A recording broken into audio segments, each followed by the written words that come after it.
News first channel ವೀಕ್ಷಕರಿಗೆ ಭವಿಷ್ಯ ಈ ದಿನ ಕಾರ್ಯಕ್ರಮಕ್ಕೆ ಸ್ವಾಗತ.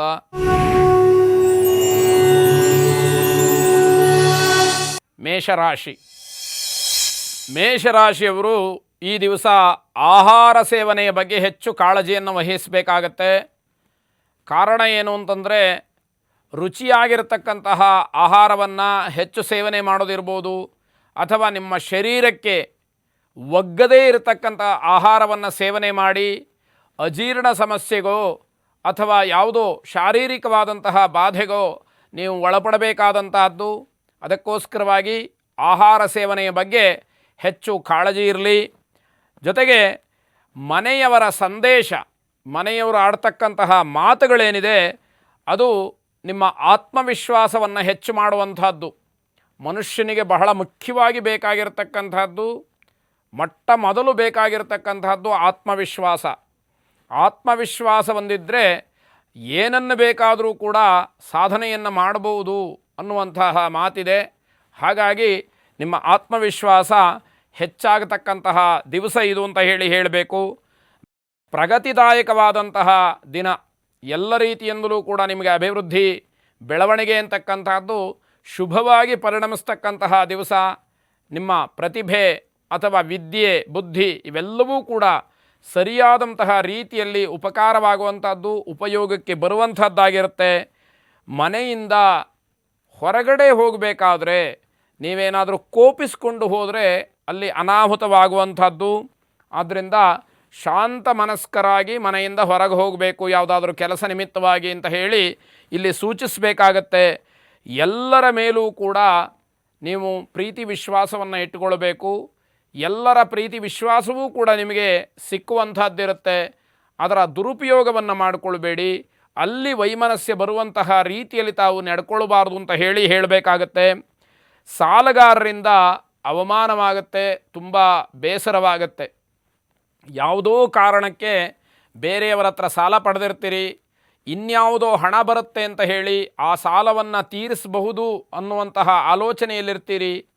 ನಿಮಗೆ ಬರಬೇಕಾದಂತಹ ಹಣ ಸಕಾಲದಲ್ಲಿ ಸಿಕ್ಕದಲೆ ಅಥವಾ ನೀವು ಸಾಲವನ್ನು ತೀರಿಸಲಿಕ್ಕೆ ಆಗದಲೆ ಅಲ್ಲಿ ಅವಮಾನಕ್ಕೊಳಗಾಗಬೇಕಾದಂತಹ ದಿವಸ ಇದಾಗಿರುತ್ತೆ.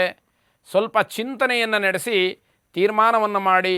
ಮಾತು ಬಹಳ ಮೃದುವಾಗಿರಲಿ.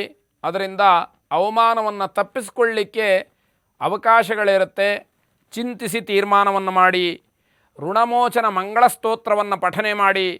ಸಾಲದ ಬಾಧೆ ಸ್ವಲ್ಪ ಮಟ್ಟಿಗೆ ನಿಮಗೆ ತಗ್ಗುವಂತಹ ಸಾಧ್ಯತೆಗಳು ಹೆಚ್ಚಾಗಿದೆ. ಶುಭವಾಗಲಿ. ವೃಷಭ ರಾಶಿ, ಬೇರೆಯವರ ಜೊತೆಯಲ್ಲಿ ಆಡ್ತಕ್ಕಂತಹ ಮಾತೇನಿದೆ ಅದು ಈ ದಿವಸ ನಿಮ್ಮ ಜೀವನಕ್ಕೆ ಅಥವಾ ನಿಮ್ಮ ಸಮಸ್ಯೆಗೆ ಪರಿಹಾರ ರೂಪದಲ್ಲಿ ಅನುಕೂಲವಾಗತಕ್ಕಂತಹ ಮಾತು ಆಗಬಹುದು. ಹಾಗಾಗಿ ಯೋಗ್ಯರ ಜೊತೆಯಲ್ಲಿ ಮಾತನಾಡಿ, ಯೋಗ್ಯವಾದಂತಹ ಮಾತನಾಡಿ, ಅದು ಉಪಕಾರವಾಗಲಿ. ಇದರ ಜೊತೆಯಲ್ಲಿ ಬೆಳಂಬೆಳಗ್ಗೆ ನಿಮ್ಮ ಜೇಬಿಗೆ ಕತ್ತರಿ ಬೀಳ್ತಕ್ಕಂತಹ ಸಾಧ್ಯತೆಗಳಿದೆ. ಅಂದರೆ ಹೆಚ್ಚು ಹಣ ಖರ್ಚಾಗುವಂಥದ್ದು. ನಿಮ್ಮ ಆತ್ಮೀಯರೇ ನಿಮಗೆ ಪ್ರತ್ಯಕ್ಷ ದೇವರ ರೂಪದಲ್ಲಿ ಕಾಣುವಂತಹ ದಿವಸ. ಅಂದರೆ ಪ್ರತ್ಯಕ್ಷವಾಗಿ ದೇವರೆಲ್ಲಾದರೂ ಕಾಣ್ತಾನೆ ಅಂತಂದರೆ ಅದು ನಿಮ್ಮ ಆತ್ಮೀಯರು, ನಿಮ್ಮ ಸ್ನೇಹಿತರು ಅಂತ ಹೇಳಿ ಈ ದಿವಸ ನಿಮಗೆ ಹೇಳಬೇಕಾಗತ್ತೆ. ಮಹಿಳೆಯರಿಗೆ ತುಂಬ ಯಶಸ್ಸು ಕಾಣುವಂತಹ ದಿವಸ ಇದಾಗಿದೆ. ಅದೆಲ್ಲವೂ ಕೂಡ ಉಪಕಾರವಾಗಲಿ, ಸದ್ವಿನಿಯೋಗವಾಗಲಿ ಅಂತಕ್ಕಂತಹ ಭಾವನೆ ನಿಮ್ಮಲ್ಲೂ ಇರಬೇಕು. ಅದರಿಂದ ಸಮಾಜಕ್ಕೂ ಕೂಡ ಅದರ ಒಂದು ಶುಭ ಸಂದೇಶ ಅಂತಕ್ಕಂಥದ್ದು ಹೋಗಬೇಕಾಗತ್ತೆ.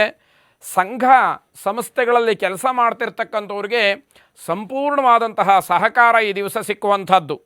ಸಾಯಂಕಾಲದಲ್ಲಿ ಸುಖ ಸಂತೋಷ ಎಲ್ಲವನ್ನೂ ಕೂಡ ಮರೆಸಿ ನಿಮ್ಮನ್ನು ನಿಮ್ಮದೇ ಆದಂತಹ ಲೋಕದಲ್ಲಿ ಇಡುವಂಥದ್ದು. ಅಂದರೆ ಸಾಯಂಕಾಲದ ಹೊತ್ತಿಗೆ ನೀವು ಬಹಳ ಆನಂದದಾಯಕವಾಗಿರ್ತೀರಿ.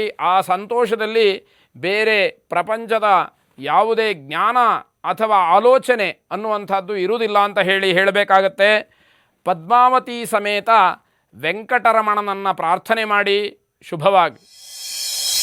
ಮಿಥುನ ರಾಶಿ, ಅನಿರೀಕ್ಷಿತವಾಗಿ ಗಣ್ಯ ವ್ಯಕ್ತಿ ನಿಮ್ಮ ಮನೆಗೆ ಭೇಟಿಯನ್ನು ಕೊಡಬಹುದು. ಬಹಳ ಆಶ್ಚರ್ಯಕರವಾದಂತಹ ಸಂಗತಿಯಲ್ಲಿ ಉಂಟಾಗುವಂಥದ್ದು. ಹಾಗೆ ಗರ್ಭಿಣೀ ಸ್ತ್ರೀಯರು ಬಹಳ ಎಚ್ಚರಿಕೆಯಿಂದ ಇರಬೇಕಾದಂತಹ ದಿವಸ. ವೈದ್ಯರು ನಿಮಗೆ ಯಾವ ಯಾವ ನಿಯಮಗಳನ್ನು ಹೇಳಿದಾರೋ ಅದೆಲ್ಲವನ್ನೂ ಕೂಡ ಚಾಚೂ ತಪ್ಪದೆ ಆಚರಣೆಯಲ್ಲಿ ಇಟ್ಟುಕೊಳ್ಳಬೇಕಾದಂಥದ್ದು ನಿಮ್ಮ ಮೇಲೆ ಬಹಳ ಜವಾಬ್ದಾರಿಯಿಂದ ಕರ್ತವ್ಯದ ದೃಷ್ಟಿಯಿಂದ ಇರಬೇಕಾದಂಥದ್ದು. ಆ ದಿಶೆಯಲ್ಲಿ ತಾತ್ಸಾರವನ್ನು ಮಾಡಬೇಡಿ. ನಿಮ್ಮ ವರ್ತನೆಯಿಂದ ಕುಟುಂಬದಲ್ಲಿ ಅಶಾಂತಿ ತಲೆದೋರಬಹುದು. ಕಾರಣ ಏನು ಅಂತಂದರೆ, ನಿಮಗೋಸ್ಕರವಾಗಿ ಹಣವನ್ನು ಕುಟುಂಬದಲ್ಲಿ ಖರ್ಚು ಮಾಡಿರ್ತಾರೆ. ನೀವು ಮಾತ್ರ ಯಾವುದನ್ನೂ ಕೂಡ ಕಾಳಜಿಯಿಂದ ಮಾಡದಲೇ, ಔಷಧೋಪಚಾರಗಳನ್ನು ಸಕಾಲಕ್ಕೆ ಸ್ವೀಕಾರ ಮಾಡದಲೇ ಮನೆಯವರಿಗೆಲ್ಲ ಅಶಾಂತಿಯನ್ನು ತಂದಿಡುವಂತಹ ಸಾಧ್ಯತೆಗಳು ಹೆಚ್ಚಾಗಿರುತ್ತೆ. ಸ್ವಲ್ಪ ಗಮನವಹಿಸಿ. ಕೆಲಸದಲ್ಲಿ ನಿಮ್ಮ ಬದ್ಧತೆ ಹೆಚ್ಚಾದರೆ ನಿಮಗೆ ಲಾಭ ಇದೆ. ಅಂದರೆ ನಿಮ್ಮ ಇನ್ವಾಲ್ವ್ಮೆಂಟ್ ಎಷ್ಟಿರುತ್ತೋ ಅಷ್ಟು ಲಾಭ ಅಂತಕ್ಕಂಥದ್ದು ನಿಮ್ಮದಾಗತ್ತೆ ಅನ್ನುವಂತಹ ಮಾತು. ಹಳೆಯ ಕೆಲಸ ಕಾರ್ಯಗಳಲ್ಲಿ ಮಗ್ನರಾಗತಕ್ಕಂತಹ ಸಾಧ್ಯತೆಗಳು ಹೆಚ್ಚಿರುತ್ತೆ. ಯಾವತ್ತೋ ಒಂದು ಕೆಲಸವನ್ನು ಪ್ರಾರಂಭ ಮಾಡಿ ಅದೆಲ್ಲಿಗೋ ನಿಂತು ಹೋಗಿರುತ್ತೆ.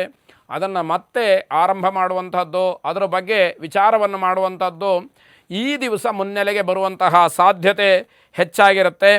ನಿಮ್ಮ ಜೀವನದಲ್ಲಿ ಸುಖದ ಆಸೆಯನ್ನು ಹೊತ್ತು ನೀವು ಸಂಭ್ರಮಿಸ್ತೀರಿ. ಅಂದರೆ ಮುಂದೆ ಯಾವತ್ತೋ ಒಳ್ಳೆಯದಾಗತ್ತೆ ಅಂತಕ್ಕಂತಹ ಒಂದು ಭಾವ ಏನಿದೆ ಅದು ನಿಮ್ಮನ್ನು ಆಶಾದಾಯಕವಾಗಿ ಮಾಡ್ತಕ್ಕಂಥದ್ದು ಅಂತ ಹೇಳಬೇಕಾಗತ್ತೆ. ಸುಬ್ರಹ್ಮಣ್ಯನನ್ನು ಆರಾಧನೆ ಮಾಡಿ ಎಲ್ಲವೂ ಕೂಡ ಶುಭವಾಗಲಿ, ಸಂತೋಷವಾಗಲಿ ಅಂತ ಹೇಳಿ ಕೇಳ್ಕೊಳ್ಳಿ. ಶುಭಮಸ್ತು. ಕರ್ಕಾಟಕ ರಾಶಿ ತುಂಬ ಒತ್ತಡ ಇರತಕ್ಕಂತಹ ದಿವಸ ಇದು. ಆರೋಗ್ಯದ ಬಗ್ಗೆಯೂ ಕೂಡ ಕಾಳಜಿಯನ್ನು ವಹಿಸಬೇಕಾಗತ್ತೆ. ಕಾರಣ ಏನು ಅಂತಂದರೆ, ಕೆಲಸದ ಒತ್ತಡದಿಂದ ಆರೋಗ್ಯ ಕೆಡಬಹುದು ಅನ್ನುವಂತಹ ವಿಚಾರ ಬೇರೆ. ಕೆಲಸದ ಒತ್ತಡದ ಜೊತೆಗೆ ಆರೋಗ್ಯವೂ ಕೂಡ ನಿಮ್ಮನ್ನು ಬಾಧಿಸಲಿಕ್ಕೆ ಪ್ರಾರಂಭ ಮಾಡಿದಾಗ ಮಾನಸಿಕವಾಗಿ ಮತ್ತೆ ತೊಳಲಾಟ, ಇದು ಒಂದಕ್ಕೊಂದಕ್ಕೆ ಸರಪಳಿಯಂತೆ ಇರತಕ್ಕಂಥದ್ದು. ಅದನ್ನು ಗಮನಿಸ್ಕೊಳ್ಳಿ. ಹಣದ ವಿಚಾರ ಆಗ್ಬೋದು, ಅಥವಾ ನೌಕರರಿಗಾದರೆ ಸಂಬಳದ ವಿಚಾರ ಆಗ್ಬೋದು. ಇದಕ್ಕೆ ಸಂಬಂಧಪಟ್ಟ ಹಾಗೆ ಗಲಾಟೆ ಆಗುವಂತಹ ಸಾಧ್ಯತೆಗಳು ಹೆಚ್ಚಾಗಿ ಕಾಣುತ್ತೆ. ಅದು ಯೋಗ್ಯವೋ ಅಲ್ಲವೋ ಅನ್ನುವಂಥದ್ದನ್ನು ನೀವು ಚಿಂತನೆ ಮಾಡಬೇಕಾಗತ್ತೆ.